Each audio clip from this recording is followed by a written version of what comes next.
Hello, everyone, and welcome. It's Dawn here. How you doing?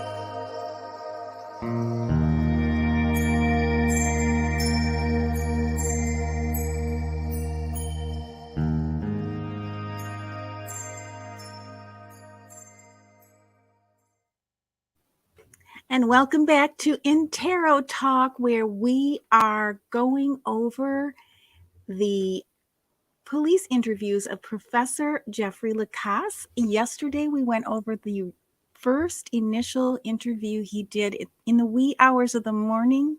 I believe if the clock was correct on the timestamp, I'm pretty sure it was. Hi, Sandra.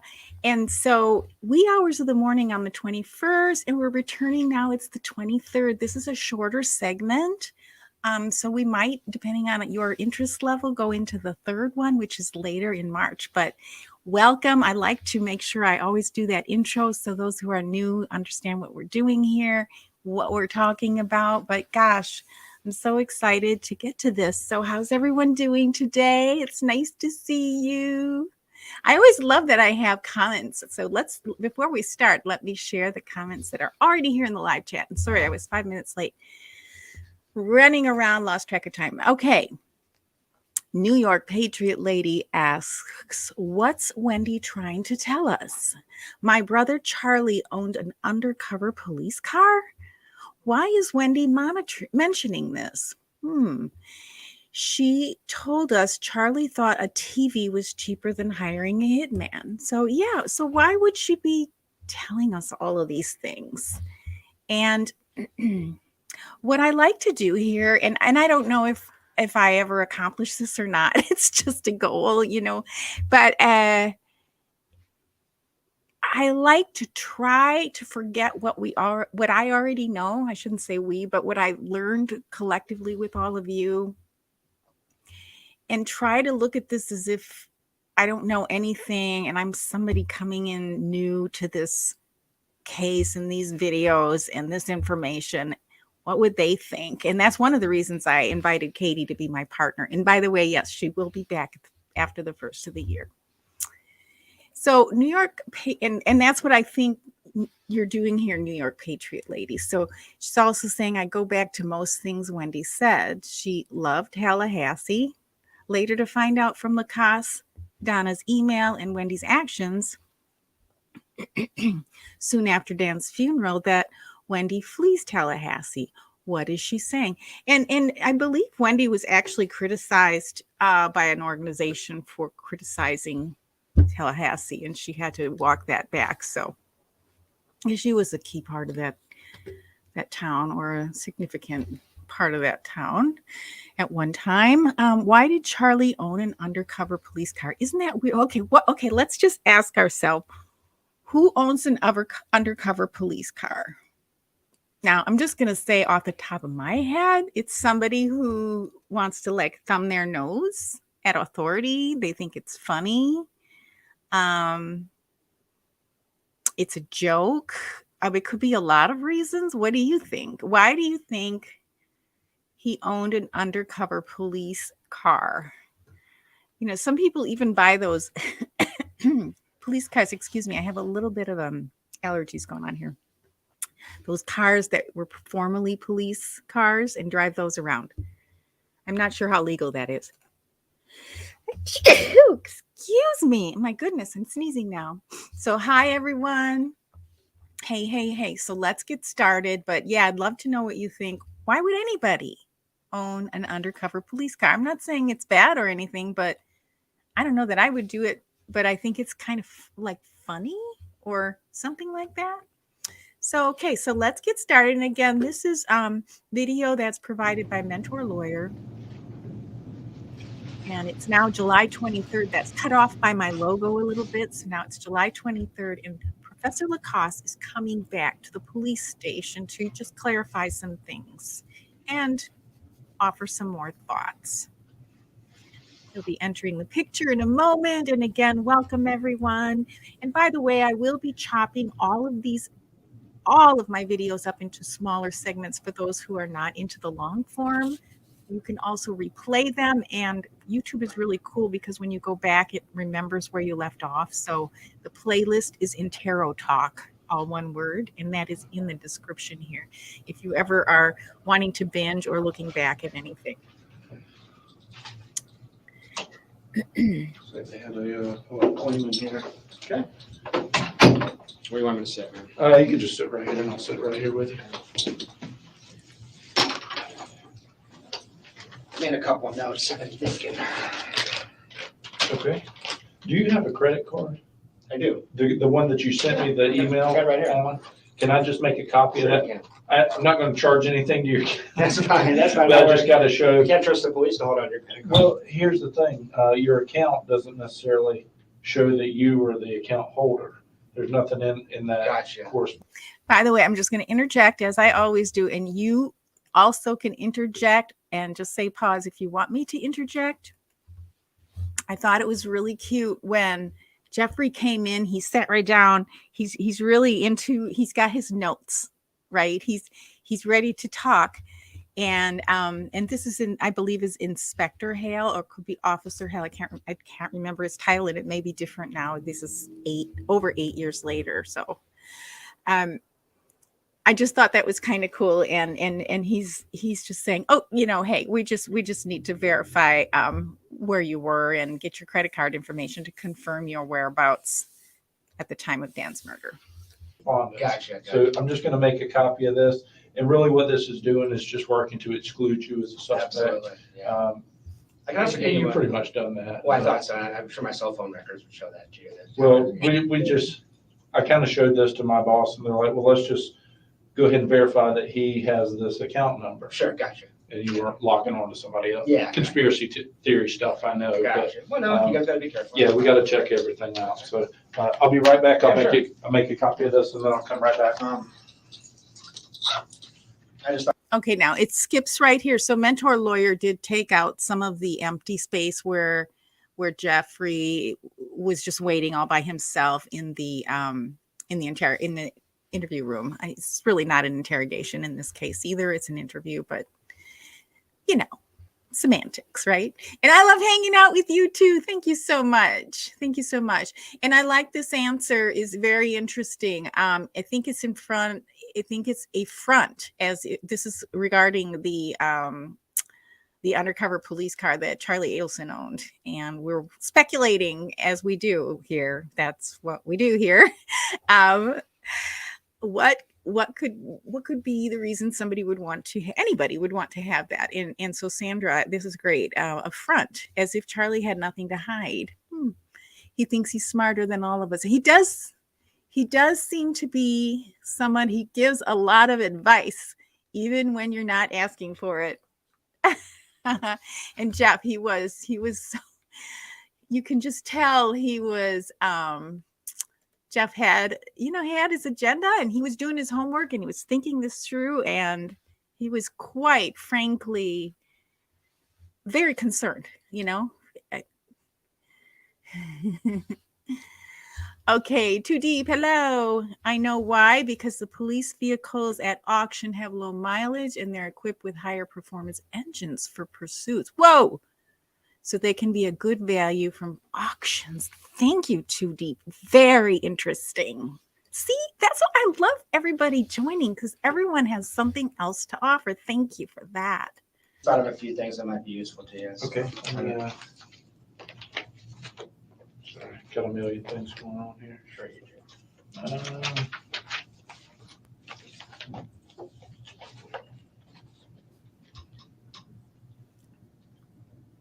Unfortunately, we can't see Jeffrey very well in this.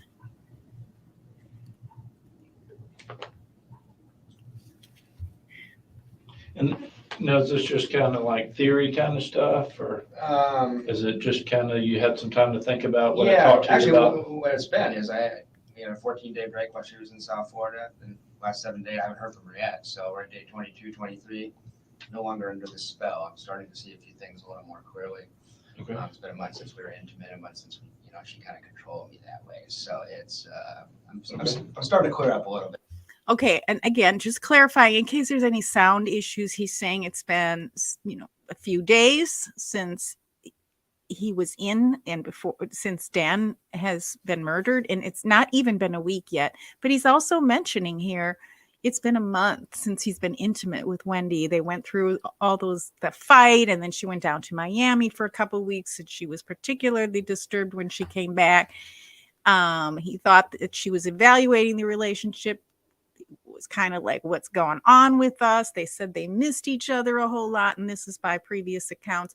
And then she gave him the no contact order kind of out of the blue, kind of harsh on Monday. So that would have even been barely a week prior to this. Actually, it would have been 9 days prior. I believe the no contact order was the 14th. Okay, so just for context here. And this, everything I'm saying is from previous words of Mr. LaCasse, just not my own words. But man, I'm not under the spell. So there's just some things I think you should know. I'll try to go quick. I know you're busy. Okay. But I appreciate you. First, there was 2 quick things. You probably already have these, but there's a professor in the department that's totally obsessed with her. You probably already got that. Who was that? He's got really bad teeth. I don't know his name. He called her goddess, and he would send her inappropriate texts. I can't imagine that Wendy wouldn't have mentioned that, but just to make sure he had it. He's an older guy, probably in his 60s. I don't know his name, but he called her goddess. And he's no fan of Markel.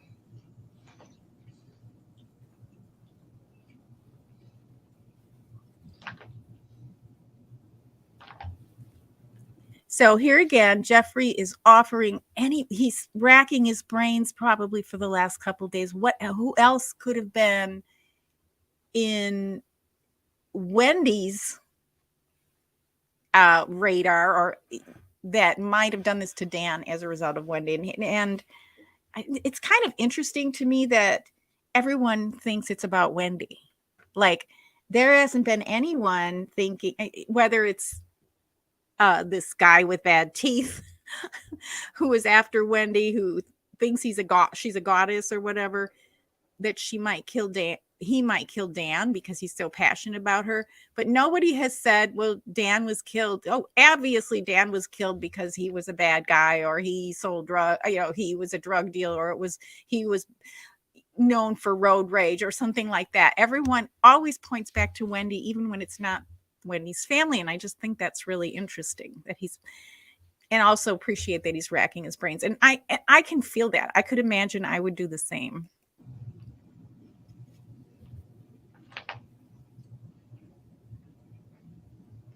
I think I know who you're talking about. I haven't talked to him specifically, but Yeah, seems unlikely, but I figured you want everything. Okay. And there was this was one I thought of. There was a student in the fall that was really inappropriate with her. She forwarded a couple of emails to me, and he actually kissed her on the mouth during a teacher-student meeting in her office. That was kind of weird. So I don't know his name or anything else, but there was this student that, if you're looking for obsession, that was strange for a student to lean in and kiss a professor on the mouth. yeah. So that's just Wendy would know the name. She forwarded the email. She was disturbed, but I don't know. Okay, now this one I thought was a little odd. Not because on Jeffrey's side, but okay, so he's saying Jeffrey LaCasse is telling Hales that Wendy had a student that kissed her on the mouth, and he knows this because she forwarded an email. Now, what's the email? I mean, I could see, somebody took a picture of it and she forwarded the photo or the video or something. I just don't understand what this email is. I'm wondering if that even happened and this was just another way for her to make him jealous. I mean, this one was really weird to me. What do you think? I mean, I'm going to just repeat that one. I believe I figured you want everything. Hey, go Georgia. And there was this was one I thought of. There was a student in the fall that was really inappropriate with her. She forwarded a couple of emails to me, and he actually kissed her on the mouth during. There was a student that was inappropriate and kissed her on the mouth, and she forwarded a couple emails. So who were these emails to that she forwarded? Were they from the student? Was she having an email interaction with the student and then he kissed her? I don't understand this, and I don't know if there was ever any follow-up on this. I'm just curious. And hello, go Georgia, welcome. During a teacher-student meeting in her office. That was kind of weird. So I don't know his name or anything else, but there was the student that if you're looking for obsession, that was strange for a student to lean in and kiss a professor on the mouth. You know? Yeah. So that's just again, Jeffrey. It's interesting that he's thinking this all happened because somebody is obsessed with Wendy. I mean, of course, he's in love with Wendy, right? So it might have been a little bit of projection. I don't know, but I just found that really interesting because when you look at Wendy, I know she's not Marilyn Monroe or anything. Wendy would know the name. She forwarded the email. She was disturbed. But I don't know, you know. If you really needed it, I have that email somewhere.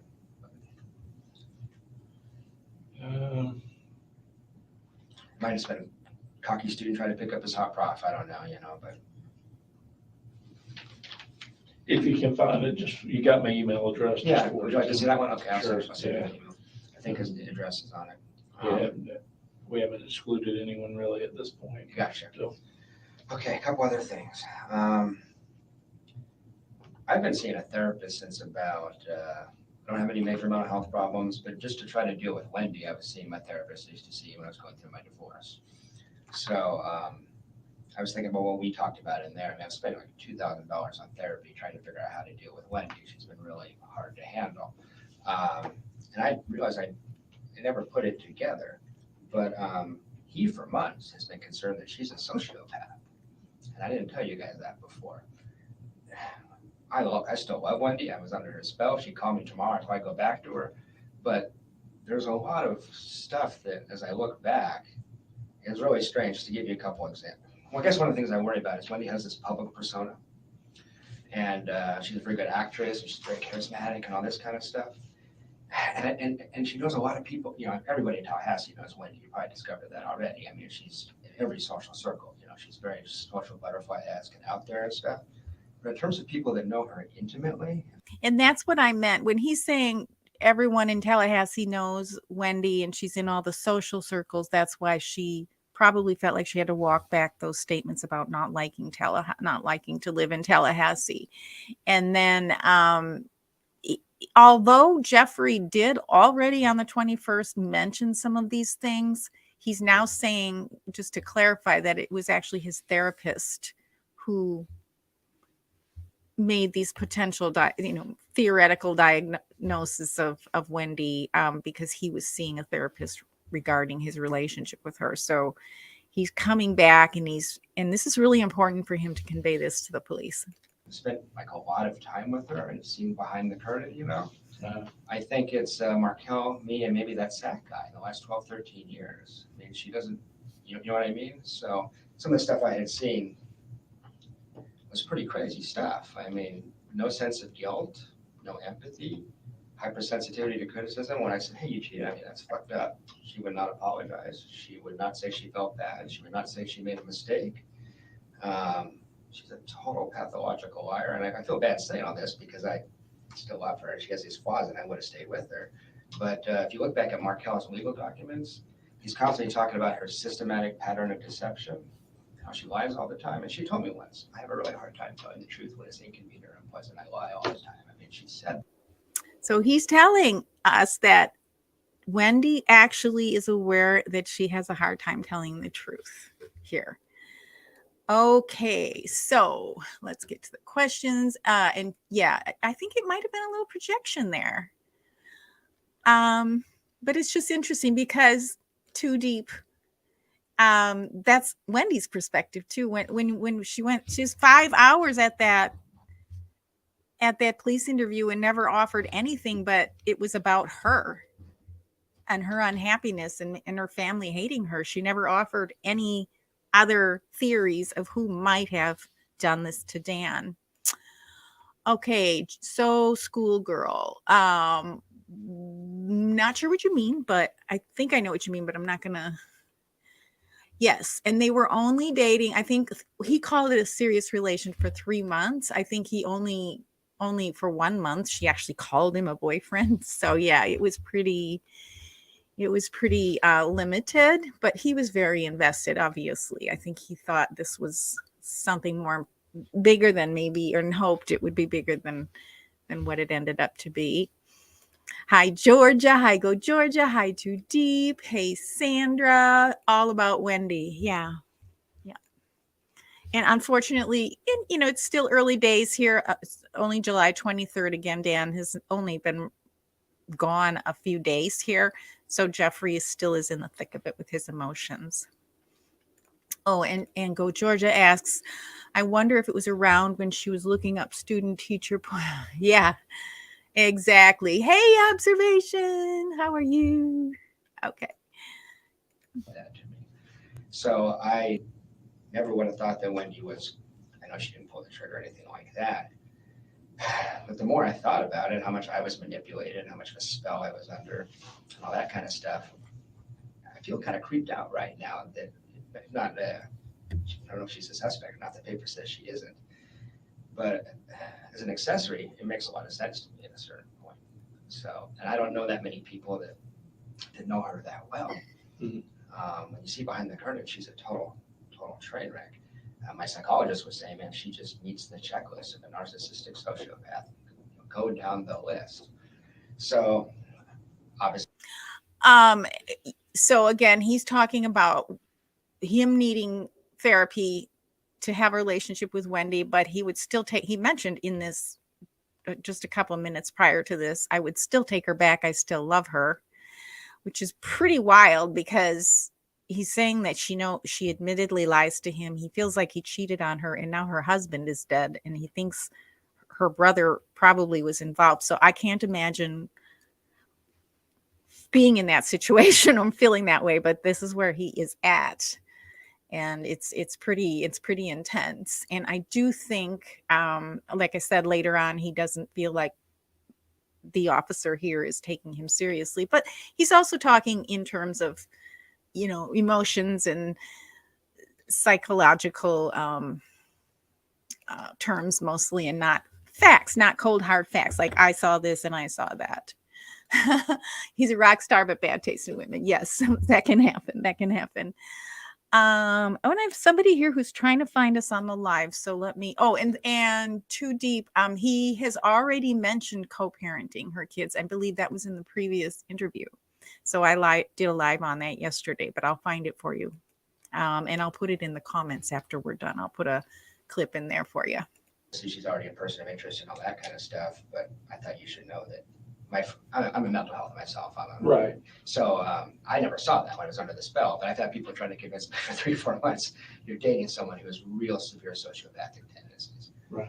So he's saying he's had people tell him this, not just his psychologist, not just his personal psychologist. So high functioning and attractive, but still, bad. Yeah. So that's something I just thought I should tell you. Sure. Well, I just noticed that Markel, everybody's told me what a nice guy Markel is, and I thought he was sadistic because in our household, he's a psychopathic, stalking, emotionally abusive, controlling jerk.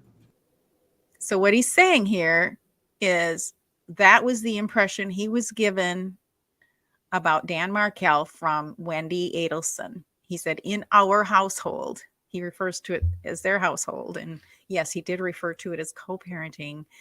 Hey, Debbie, you found us. I was just going to send you the link.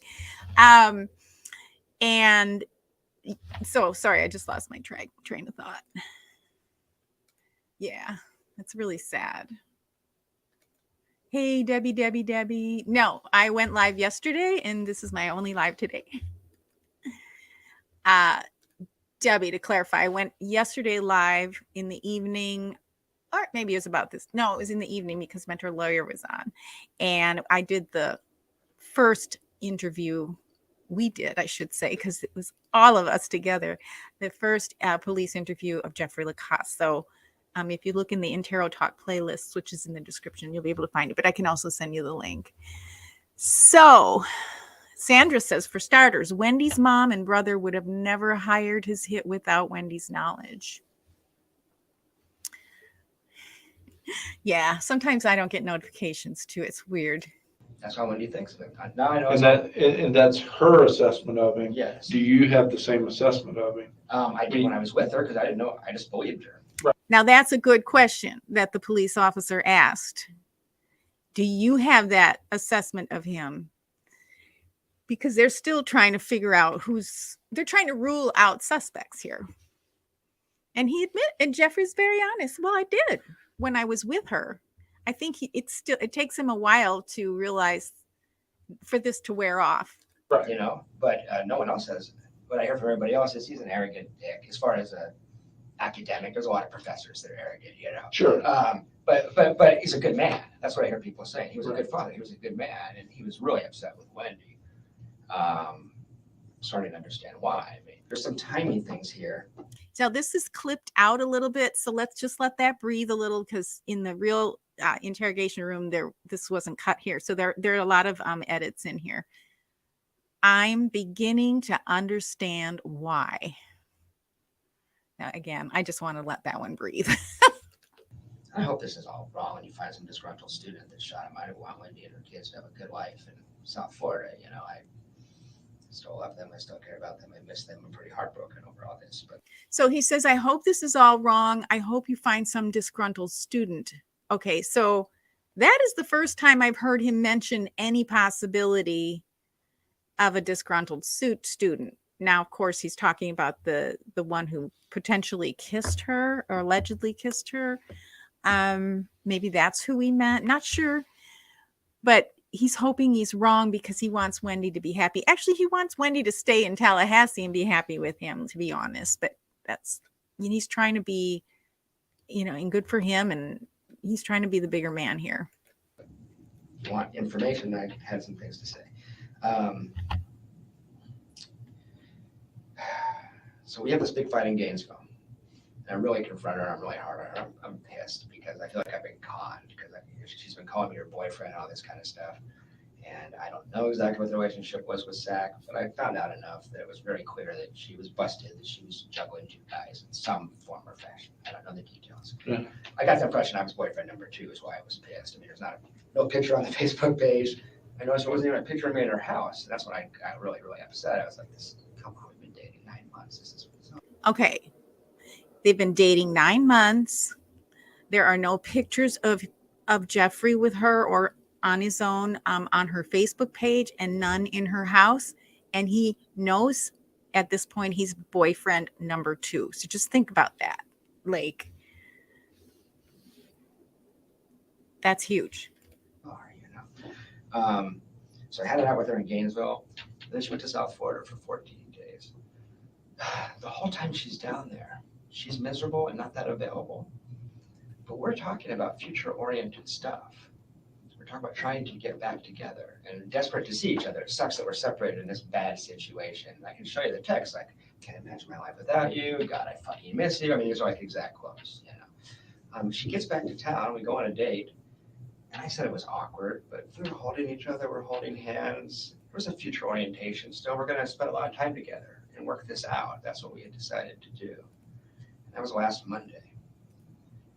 It gets really strange from there, and it makes me suspicious. Maybe I'm just paranoid. But then on Tuesday, she called me at 2 or 3 in the afternoon. She said, I walked out of my house. We're going to see each other that night. And I say, okay, I walked out of your house. What are you going to do? I try to get a key, but I probably need a locksmith. I said, oh, well, I'll come out and we'll just hang out on your front porch and have our date there. And she's like super sweet and friendly. And it was like everything was okay, actually. She was like, I would love it if you would come keep me company. Okay, and I've had some questions because I've been putting out some shorts ahead of this longer form live stream about this timeline. When was the no contact? When was yoga? This and that. Monday, everything was fine. They were holding hands. Now he's talking about Tuesday. So this is just before the Tuesday, just before dance. So that would have been the 15th, I believe, of July. Let's see. 18, 17, 16. Yes. So the Tuesday before the Friday of Dan's death. And of course, he's saying he might be paranoid. Well, of course he's going to be paranoid. Wouldn't be. But for that timeline of that week, this is the first time he kind of starts breaking down the timeline. Seeing a little bit, calling each other baby, this kind of stuff. When I showed up to yoga, and it ended up that she got into our house, we went to yoga together instead, and we just met there. When I showed up to yoga at 7, something was completely different.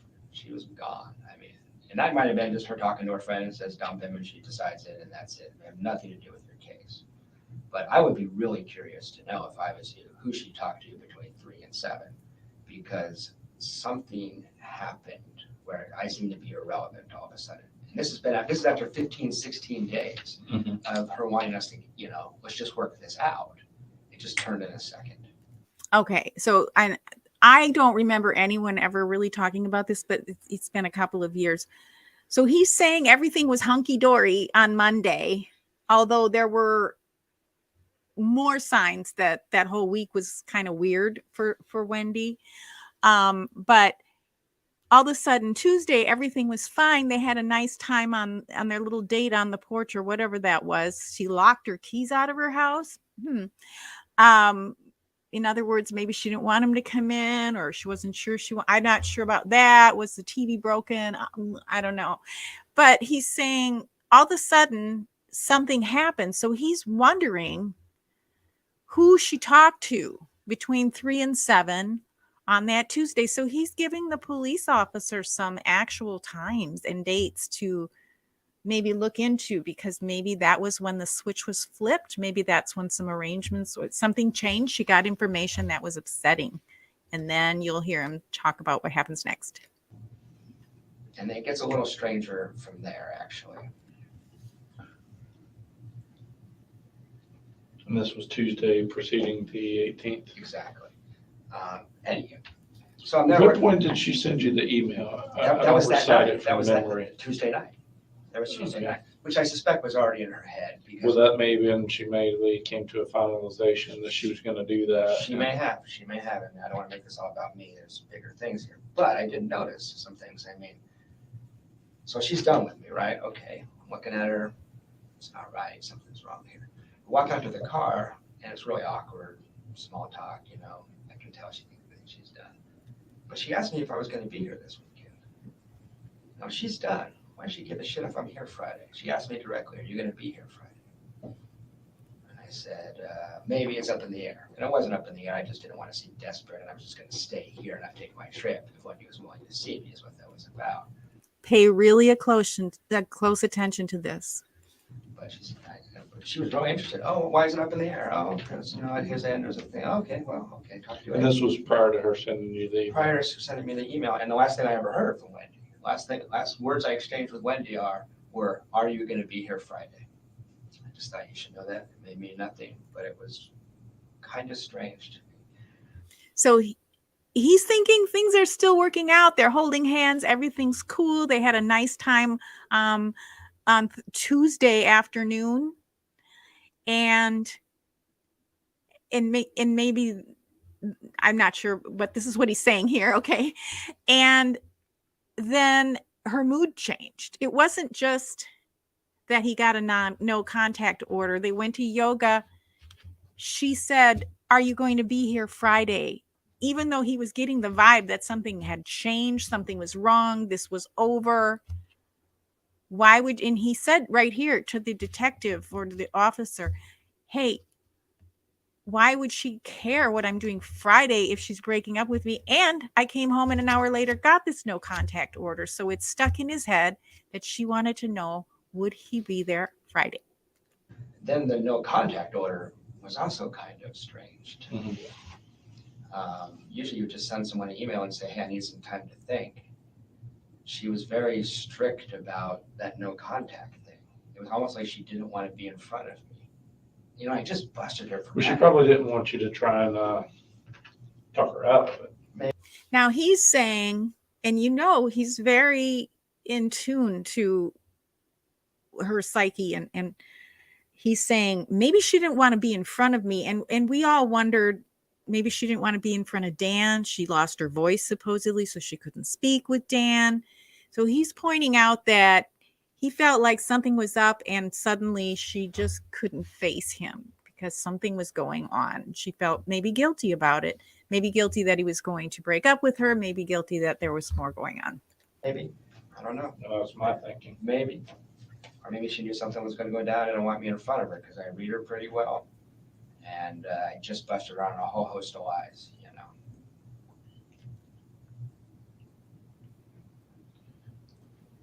Okay. This part sounds crazy speculative. I just wanted to give you the information.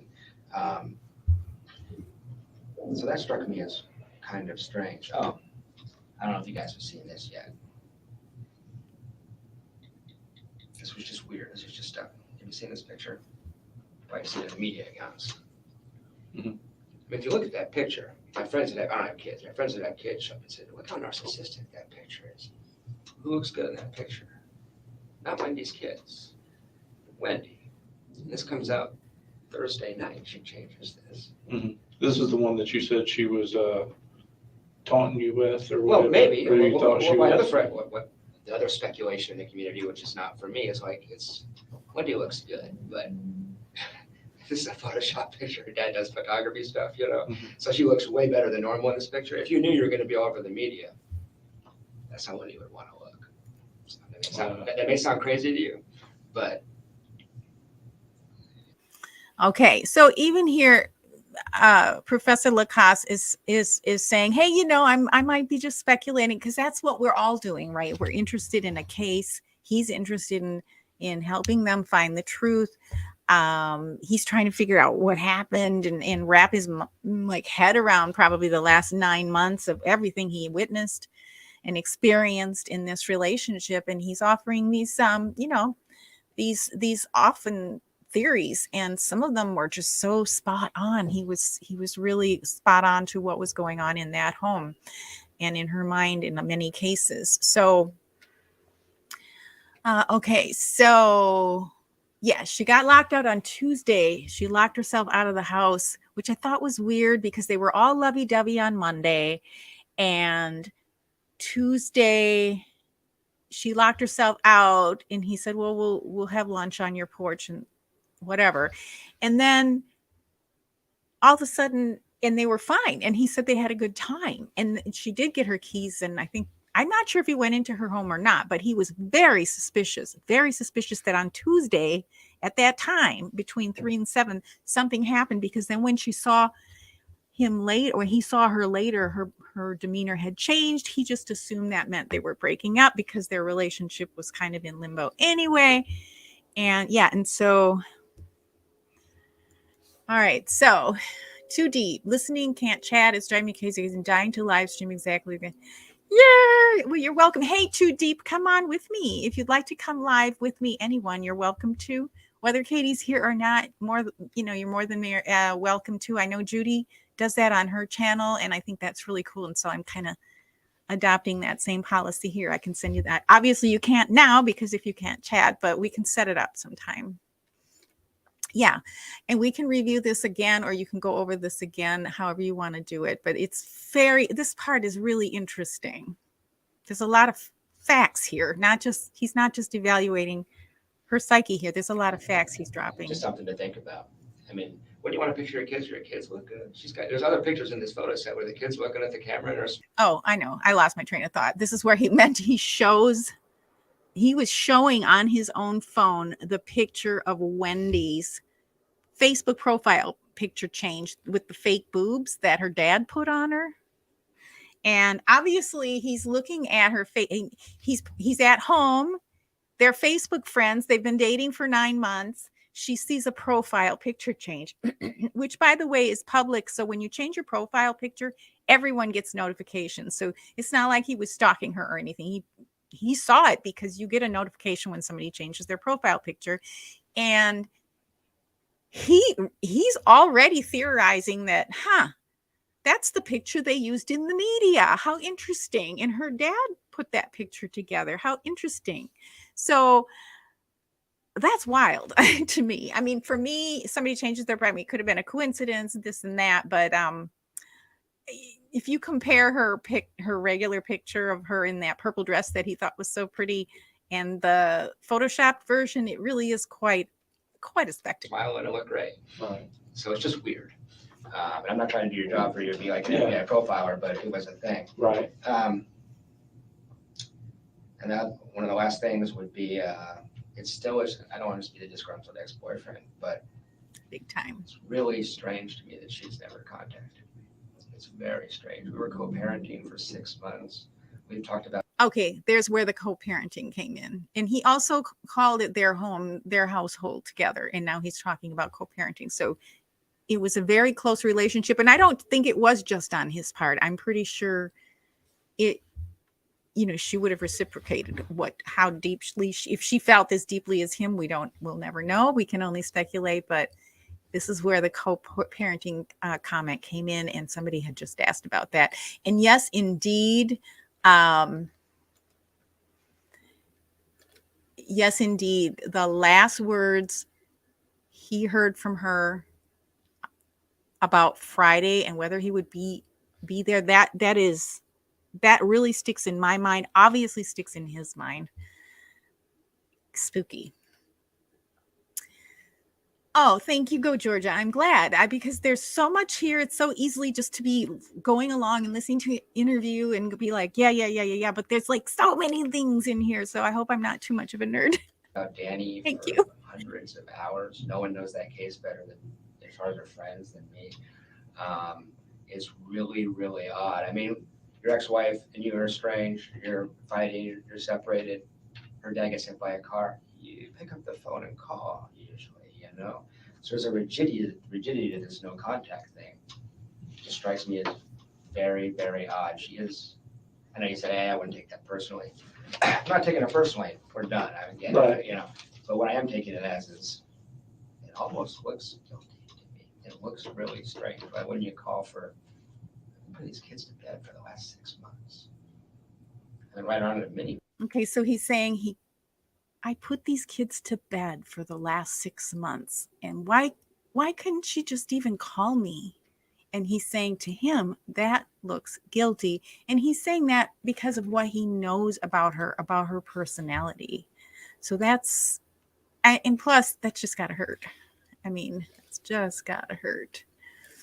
Okay, comments. And Too Deep, you're welcome to come on live with me. Anyone who wants to come on live is welcome. Just let me know. Debbie says, I have a childhood friend who's an alcoholic and her husband is the same way with her as Jeffrey is with Wendy. That's rough. Yeah, codependency is a thing. Falling in love is a thing. It's okay. I mean, we're all doing the best we can, right? If the speculation about the choice of car by Team Adelson is ever confirmed, it will take this to a new level of pathology. Psychiatric or psychological pathology. No end to that in this one. This is probably why we're all addicted to this case. You care about these kids. She knows that. Even if we're over, not a text message, not a phone call. It looks strange to me. So. Right. And even more so in lieu of recent events. Well, that's what I mean, is that when that happened, I didn't expect to hear from her that day. You guys hit her on, into the night. I know all that kind of stuff. But I still haven't heard anything. Mm-hmm. That just is very, very strange. Maybe she's just a cold-blooded, damaged, needy woman that decided she was done with me. Maybe. What do you think? But if there's any interest in her at all, there's a lot of sociopathic stuff here, it seems like. Mm-hmm. The ease with which she lies is really disturbing. Mm-hmm. So that's all I had to say. I just thought. So Ed here, he's not just talking about Charlie now. I mean, in fact, I don't think he's mentioned Charlie throughout this second interview at all. If I'm correct, although my memory is really short, he's talking about Wendy. You want to know that? Okay. Yeah, well, I got you here. I did want to run down on some of your, I printed out your stuff that you sent me here. Let me just flip to it and try and find it.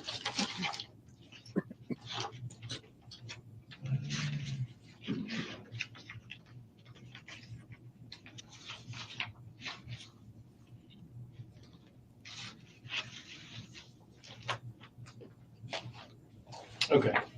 And this actually is a little bit better to kind of have something tangible to look at, Yeah. to kind of see where you are and where you were going and stuff like that. Yeah. Um, A little out of order because the one that cleared, but yeah.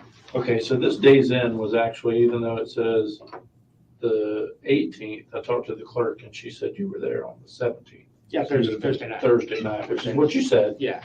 you know, so this is mainly done for exclusionary I got it. purposes. I'm not worried. So I got you here. And then when did this transaction occur? Like it doesn't have a time. Can you give me kind of more of a specific time? Thomasville? Yes. That would have been on the way there, so 9, 10 o'clock. PM. Yeah. And do you remember what time you got into the Days Inn? Before midnight. What's think about it? I left here around 8. I wasn't gonna drive past midnight. It might have been 12:15 or something, but I went from here to South and landed, average of 75 or something like that. And then $37 in gas on Friday. And where's that at? At Ayersville, Georgia. Yeah, that would have been somewhere between Atlanta and Tennessee. And this was actually on Friday. It was. Okay, so even though this one says transaction date, it was close enough to the 18th that it may not have went through until after midnight. You know what, it might have been 12:05 when he pulled the trigger on it or something. Okay. Well, you just said anywhere between 12 and 12:15 you got there. Yeah. Okay. Then you said you got out of here about 9 o'clock. Yeah, it was about almost exactly 9. Just as a thought experiment.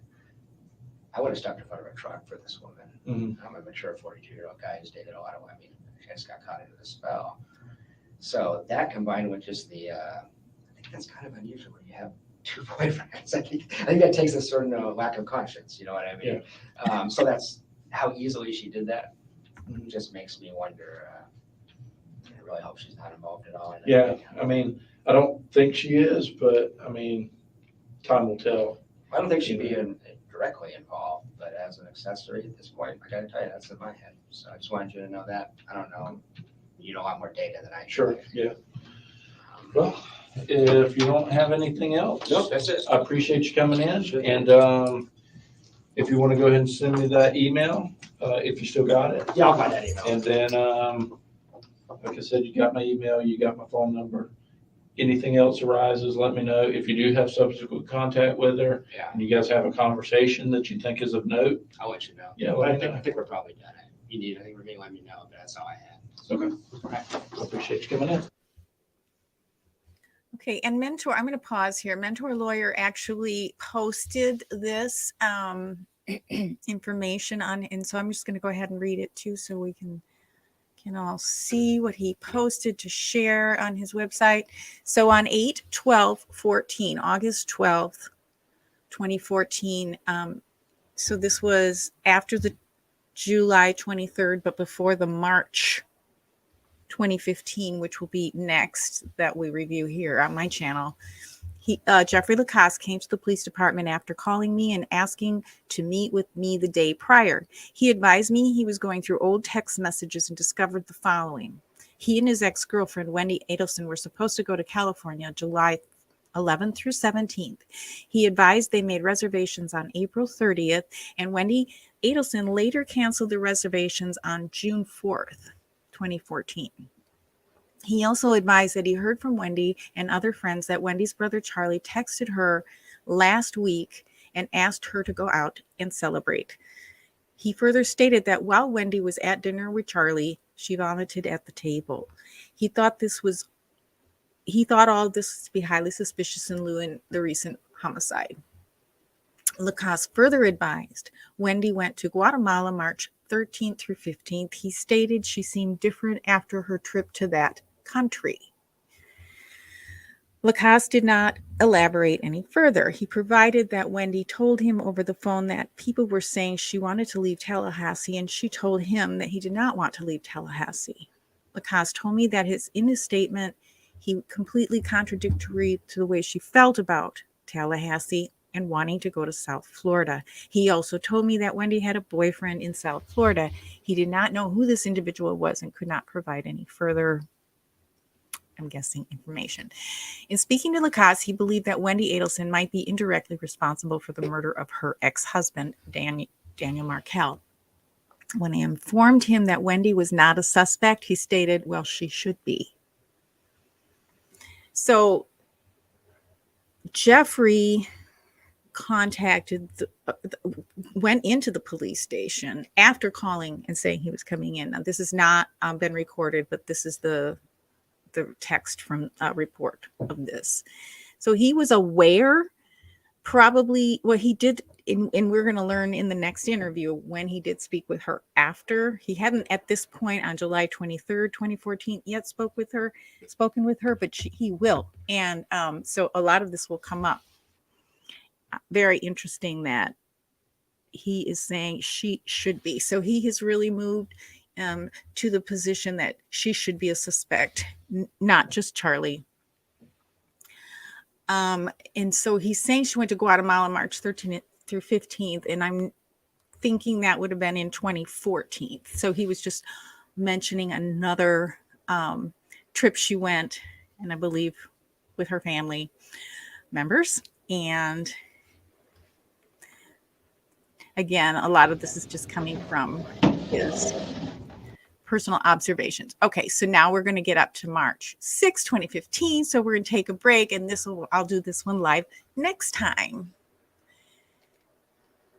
So the Guatemala trip couldn't have been because they were at the beach at Yardbird that week, right? I don't know about the Yardbird beach. So I don't know. Do you have information about that? That we're talking 2014, I'm assuming, because he doesn't come back into the police department until March 6th, the week of spring break, when right. Was he saying that was March? Well, he's saying she ought to be a suspect. Earlier, he said she's involved, but now he's stepping it up. Oh, the Yardbird restaurant. Yeah. I don't remember the dates. Let's find out.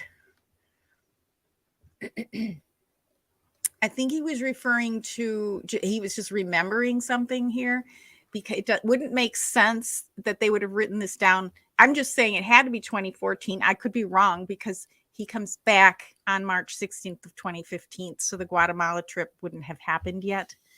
So he must have been talking about 2014. Correct. That's when they went with Katie and Charlie at the restaurant. Yes. Yes. But I don't know if it was the same date he's talking about Guatemala. I do not know that.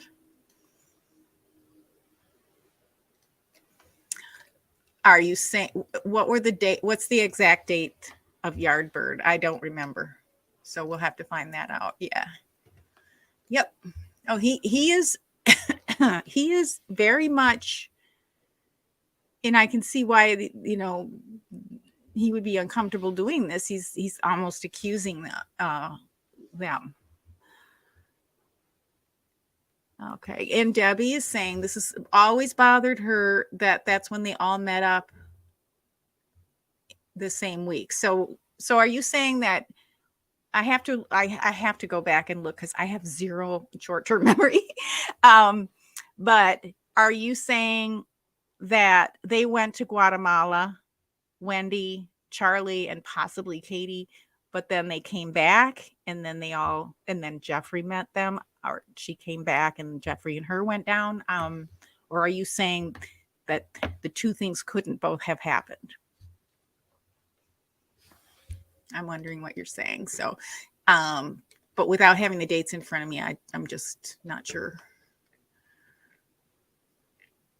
And I do kind of remember there being a little bit of obfuscation about that, but I'm sure that's easy enough to track. I forgot already what I asked. So that both things happened. Yeah. Very possible that she went to Guatemala. Things were discussed. I mean, because he's talking about how weird their relationship was. And he's just like, why is it so great? And then it's not. And then full stop. I mean, the interesting part to me in this document is Anything else around? he mentions, let me see if I can find it here. He mentions the trip to California. So she had her tickets. They were going to go to California. Jeffrey and Wendy were planning to go to California July 8th through the 17th. Now, he does discuss this in the next interview in more detail. This is really interesting. And they made reservations on the 30th. He bought his ticket and she bought her ticket, which is kind of weird. He didn't buy both of their tickets, but okay. So she later canceled her reservation, is what he says in the next interview. And he canceled his. And then he even says, coming up in the next interview, I wonder if she really even had tickets. So if they made the reservations on the April 30th and this stuff happened in March, I think his radar was already up. Not obviously not as much as it is now or in 2014 after Dan was killed, but he's already wondering, why did she cancel? They had the reservations for over a month. Okay, so they made the reservations the end of April. She canceled in June. And there are some other things that he mentions in the upcoming interview about that, which are quite telling. All right. Yes. Okay. All right, let me get the comments. You're not alone. I've watched everything over. I know, I forget. I mean, it's not like I'm taking notes on this. This isn't my life, okay? I mean, it's just a hobby. I mean, I think I'm feeling like I need to start writing things down, but that would just be weird, I think. And Debbie, thank you. Yes, I know you've brought some of this up before, and we're going to find out. We're going to find out because it's very interesting. That's why I like going through these things with a fine-tooth comb. And not because we're like going to have any effect, but just we care about the case, and it does help, especially when the trial happens, what they bring up, what they don't bring up. It'll be really interesting to see. Yeah, keeping a notebook, right? And Go Georgia says, all the pennies were dropping for Jeff at once. He had a lot to process, including protecting himself. Right. 100%. Okay, if they went for 2 days to Guatemala. Yeah, I mean, Guatemala from Florida, that's not a super long trip. And Debbie is saying the 13th and the 14th is a Thursday and Friday in 2014. Okay, and that's of March. Okay. And she's going to check. And yes, should I start a notebook, everyone? I don't think so. I don't know. That's a bit too far. There's other cases I'm interested in watching too. They went somewhere first more north and then went to South Beach. Yes, they went to a conference and I forgot the name of it's a weird, I forgot the name. And I do think it was a spring break kind of thing too. I'm thinking of Guatemala now, so I'm thinking of Spanish names. Amelcami, or I forgot. No, not Amelcami. But yeah, it comes up. It's going to come up in the next interview. Do you want me to keep going?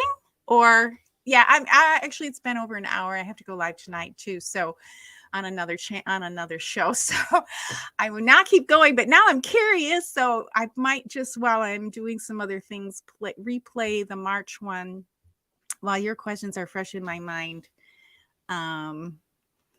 Yes, it's an Indian name, something like that. Okay. All right. I'm sorry. I gotta look. Now let's find out because he's coming back. He's going to bring it up. Towards her for being an unfaithful girlfriend. It's going on with the 18th of July, or the week of the 18th. Well, no, it wasn't. I had 3 interviews with Investigator Hale. Okay. The next 2 was me trying to tell him things like this, and I don't think he was hearing.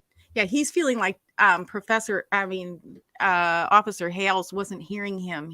And I feel like Officer Hales was. What did you think? Did you feel like he was receptive? I was going to try and run through here because I kind of know where he said it, but I don't think I want to do that to you myself or to you guys. Yeah, Yeah, I meant to ask you all that. Did you feel like Officer Hales was receptive? I mean, I think he was normal. Felt like he was receptive. I thought he was interested in what Jeffrey was saying. So, all right. Well, let me know if there's any news that I missed. I did schedule this live stream, so sometimes people go live at the same time, and I let everybody know ahead of time when I'm going live. The other content creators like Judy, she knows my schedule, and I schedule it up here on YouTube so you can see it. So if I scheduled something, I'm not normally going to be able to reschedule it. So sorry if somebody else was going live at the same time. You're very welcome. Yeah, what's going on over there? Anything new? You can replay. It's no problem. Just replay it. You can just replay mine. It's no problem at all. Thank you, everyone, for being here. It shouldn't be tough. No problem. I am so glad you're here. All right. And I will be back with the March 16th, 2015, which is a longer interview. I might do that in 2 sections. I wasn't sure how long. I want to do all of this before the end of the year. Oh, okay. Lot to take in for sure. Well, any news over there that I should know about? I'm going to have to replay hers now too.